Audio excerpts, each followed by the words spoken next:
Guys आज म जाँदैछु घर गोर्खा। अब ढिलो भइसक्यो, अहिले 12:30 भइसक्यो। तर अझै मेरो एउटा काम बाँकी नै छ, बाबाको बिल बुक रिन्यू गर्न बाँकी छ। म अब बिल बुक रिन्यू गर्न जान्छु अनि आउँछु अनि बल्ल घर जान्छु। ढिलो भइसक्यो तैपनि ठिकै छ, किनभने ठुलमम्मी पनि जाने भन्नु भए गोर्खा साथी हुन्छ नि त, ढिलो भयो भने केही फरक पर्दैन। त्यही भएर अब म जान्छु बिल बुक रिन्यू गर्न। By by guys.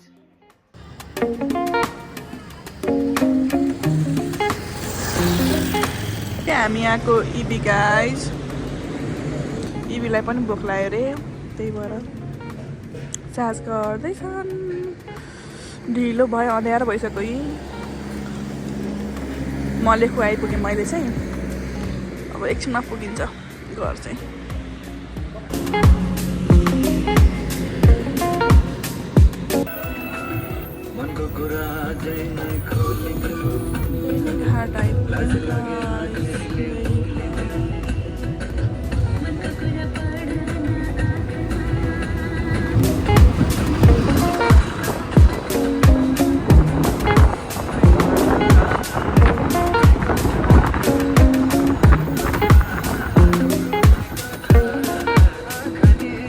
पनि हिँड्दैछु म, बाबा दिन नआउने रे। यस्तो अन्धकार हुँदाखेरि पनि छोरीको माया दया छैन। ढिलो गरे भनेर सजाए रे यो। गाह्रो छ घर आउनलाई पनि। अब गाडीले ढिलो गरेर त मैले के गर्न सक्छु, के साथीहरू भनौँ है, भनौँ, कमेन्ट गरौँ त साथीहरू। पीडा छ मलाई यस्तो अन्धकार छै, गाह्रो छ। 7 बजिसक्यो। त्यस्तो चाहिँ होइन है, फेरि पुल चिप्लो हुन्छ भने चाहिँ लिन आउनु बाबाले। त्यस्तो गरौँको झोला पनि छैन नि त, तर आउन पनि सक्नुहुन्छ है, थाहा छैन। आश गरौँ, भर नपरौँ। फाइनली गाइज बाबा चाहिँ आउनुभयो, तर बाबा चाहिँ अलिकति मुख, बाबा कति रिसा कहिल्यै उज्यालोमा घर आइपुग्यो रेकर्ड छैन। यस्तो मिल्ने भयो बाबाले मलाई हान्दिसक्नुहुन्छ। के अरे बाबा भन्नु त कुरो, कुरो के भन्नु न। कुरो अरू के होइन, समयमा घर आउनु पर्यो उज्यालो। गाडीले ढिलो गरेर जाम थियो आज। 10 बजी 5 बजी 9 बजी हिँड्नु पर्यो। कहाँ त्यस्तो, त्यो काम थियो नि त। अनि 5 बजी निस्केर हिँड्छन्। यस्तो हुन्छ कुरो, साथीहरू बुझ्नुभयो त। हाम्री मम्मी छोरी आमा चाहिँ खुसी छ नि तपाईँ? जेठी दिदी आएको थियो नि त, आउनु भएको थियो नि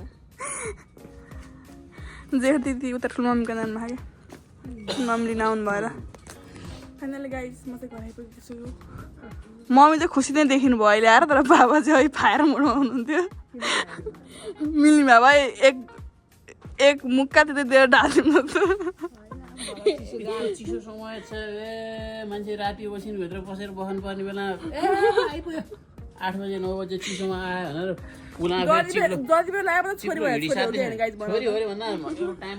छोरी हो रे भन्दा त्यही मलाई त्यही गर्न पाइन्छ भन्नु न। ल गाइजमा आइपुगेँ, बाई बाई। क्रिस्चियन वर्ष रियालिटी भयो गाइज। मासुला भनेको केटाकेटीको जोड्दैछ।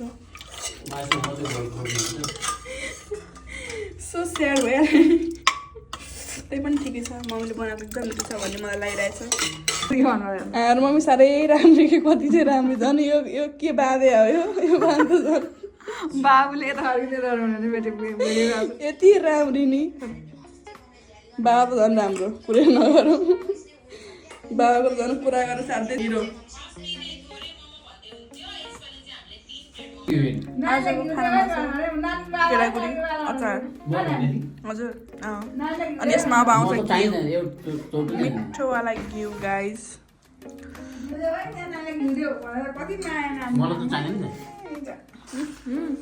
मम्मीको हातको मिठो घिउ आयो गाइज, घिउ।